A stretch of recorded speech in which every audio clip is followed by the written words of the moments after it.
అందరికీ నమస్కారము. నేను మీ బూరెడ్డి రేణుకా జయరెడ్డి కాటపల్లి గ్రామ సర్పంచ్ అభ్యర్థిగా మీ ముందుకు వస్తున్నా. డబ్బు మద్యం లేకుండా గ్రామాభివృద్ధి లక్ష్యంగా మీ ముందుకు వస్తున్నాను. ఒకసారి ఆశీర్వదించి అవకాశం ఇచ్చి మీ అమూల్యమైన ఓటు బ్యాట్ గుర్తుపై వేసి అత్యధిక మెజార్టీతో గెలిపించగలరు అని నెలకొన్నటువంటి కంపెనీల విషయంలో మేము మొదటగా ఆలోచించడం జరిగింది. ఈ కంపెనీలు వచ్చేటప్పుడు ఒకరిద్దరు నిర్ణయాల వల్ల కంపెనీలు వస్తున్నాయి. అవి వచ్చిన తర్వాత ఎంత పెద్ద ఉద్యమం చేసినా ఇబ్బంది అవుతుంది. అవి వెనక్కి వెళ్ళాలంటే ఆల్రెడీ మా కాటపల్లి గ్రామం రెడ్ జోన్లో ఉన్నది. ఈ కాటన్ మిల్ వరకు ఎల్లో జోన్ చూపిస్తున్నది. మా ఊరికే ఇప్పుడు ఒక ప్రమాదం కాలుష్య పొరల్లో కాటపల్లి గ్రామం చిక్కుకున్నది.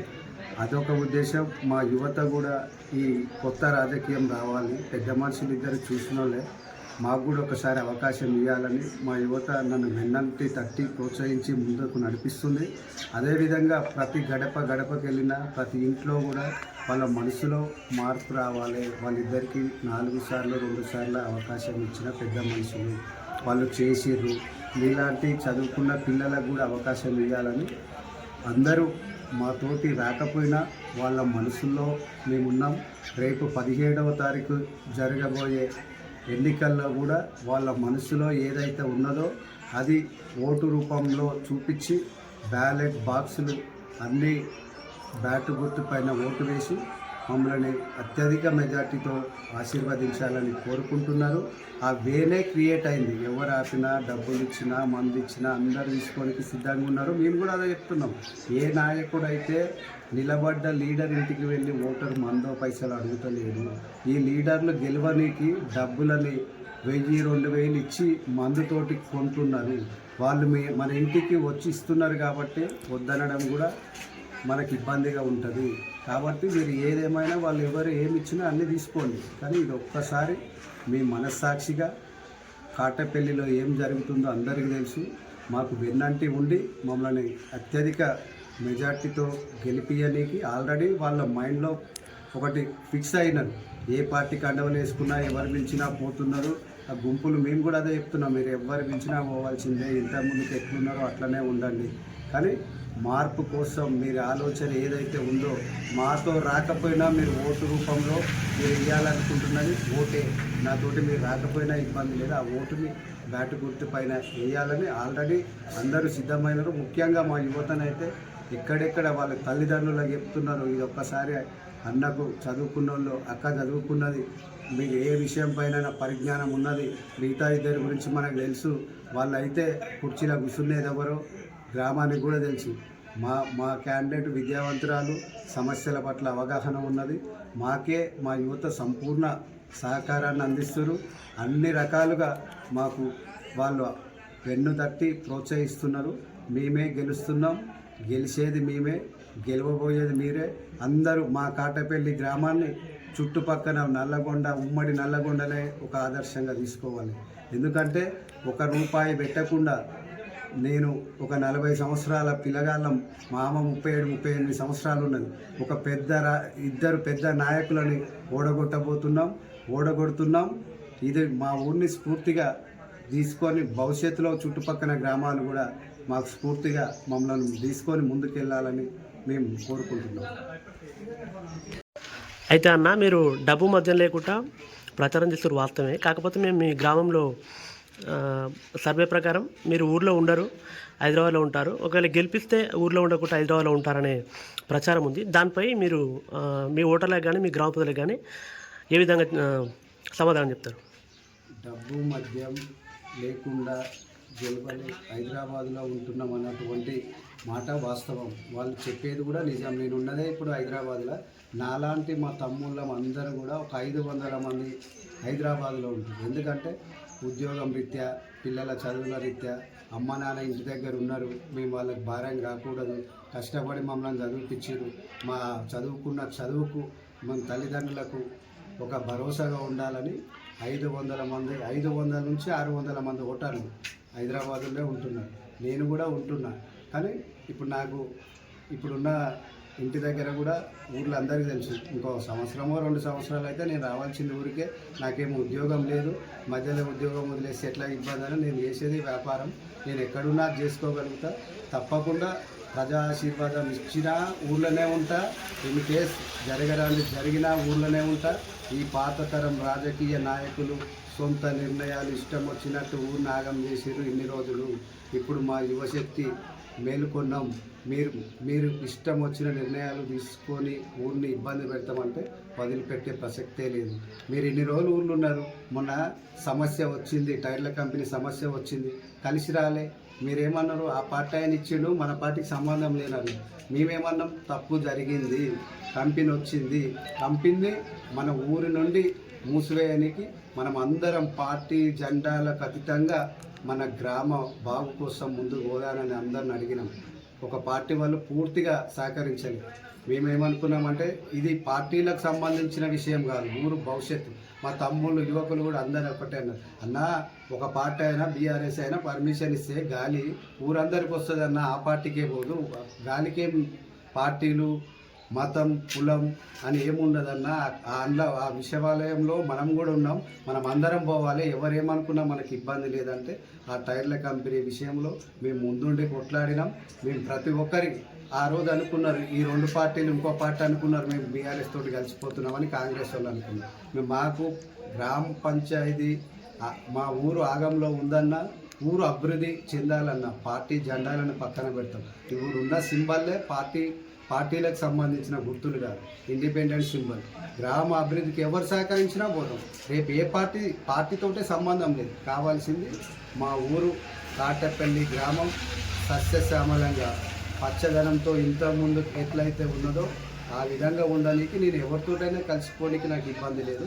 వాళ్ళు చేస్తున్న ప్రచారాన్ని కూడా నేను ఊర్లో ఉండననేది నేనే చెప్తున్నా, నేను ఉండననేది వాస్తవం. కానీ వాళ్ళకి అది ఒక్కటే, నా దగ్గర ఉన్న మైనస్ ఒక్కటే అది. వాళ్ళు నన్ను ఏ రకంగా విమర్శించలేరు, నాకు ఎటువంటి వేరే చెడు అలవాట్లు లేవు, నేను ఎవరినో ఆగం చేసినోడిని కాదు. వాళ్ళకు ఉన్నది ఒక్కటే ఒకటి, ఊర్లో ఉండదు. మీరు ఇన్ని సంవత్సరాలు ఊరు నుండి ఊరిని డెవలప్ చేసారు కదా, ఒక ఆయన 20 సంవత్సరాలు, ఒక ఆయన 10 సంవత్సరాలు. నేనేమంటున్నా అంటే నన్ను ఈసారి ఆశీర్వదిస్తే ఊర్లోనే ఉంటా. ఇన్ కేస్ ఏమైనా జరిగినా వచ్చి ఊర్లోనే ఉంటా. నా వెన్నంటి నిలిచి నన్ను అడుగులో అడుగై నాతోటి నడుస్తున్న నా తమ్ముళ్ళు, పెద్ద మనుషులు, చదువుకున్న విద్యావంతులకు ఏ కష్టం వచ్చినా నేను గడపకు నిలబడతా. గెలిచిన వ్యక్తిని కూడా తప్పకుండా ఇంతకుముందు జరిగిన రాజకీయాలు 5 ఏళ్ళు గెలిస్తే ఆయన అడిగేటోడే లేదు, అది లేదు. బలమైన ప్రతిపక్షంగా ప్రజా సమస్యల పైన కొట్లాడతాము. జరగరాంది జరిగితే నేనే గెలుస్తా.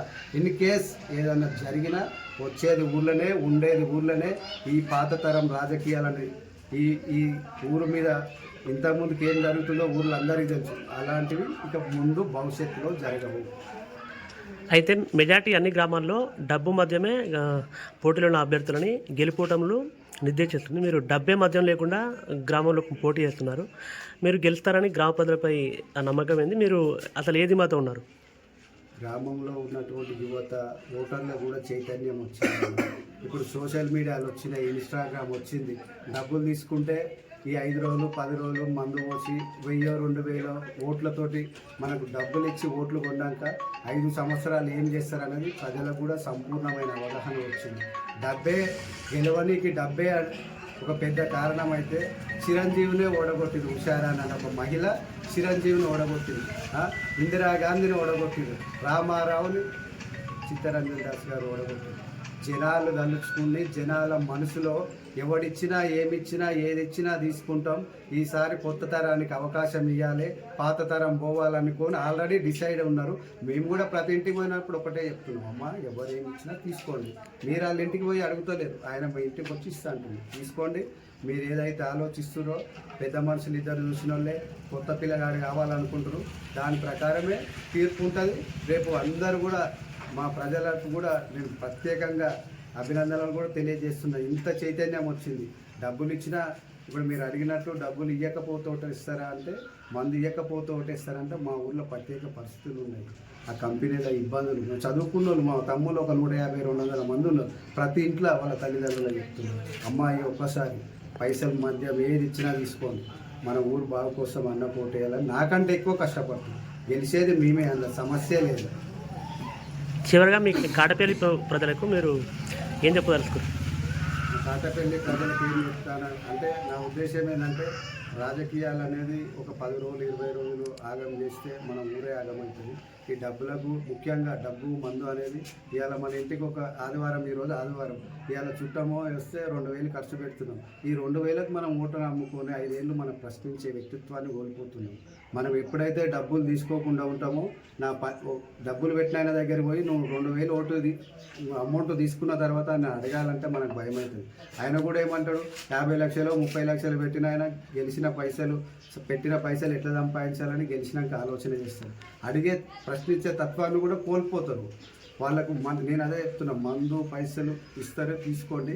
నేను ముఖ్యంగా మా గ్రామస్తులకు ఒకటే విన్నవించుకుంటున్నా, మార్పు జరుగుతుంది, మార్పు కోసం సిద్ధమైంది, మనమే గెలుస్తున్నాం.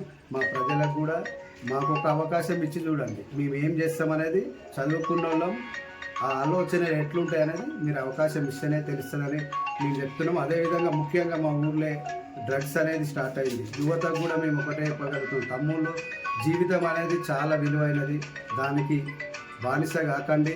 మేము గెలిచిన తర్వాత స్కూల్ గ్రౌండ్లో ఒక ఓపెన్ జిమ్ పెడతాం, స్పెషల్గా యువకులు చదువుకున్న తమ్ముళ్ళ కోసం.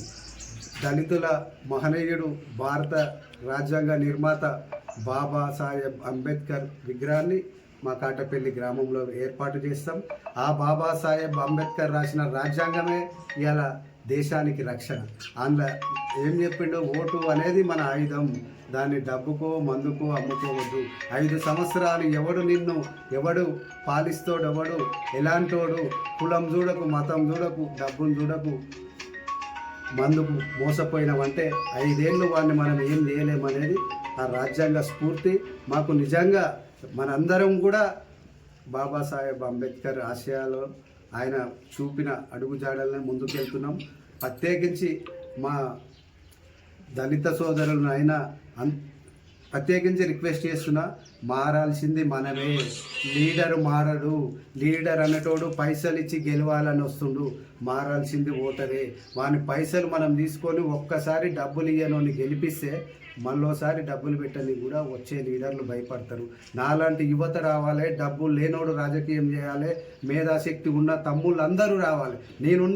నేనే పైసలు ఉన్నాయి, నాకు ఆస్తుంది, నేను వచ్చి చేస్తాంటే కాదు కదా. ఆలోచనలు మంచిగా ఉన్నోళ్ళు ప్రతి ఒక్కరు రాజకీయాలకు వస్తేనే, విద్యావంతులు ముఖ్యంగా వస్తేనే వ్యవస్థ మారుతుంది.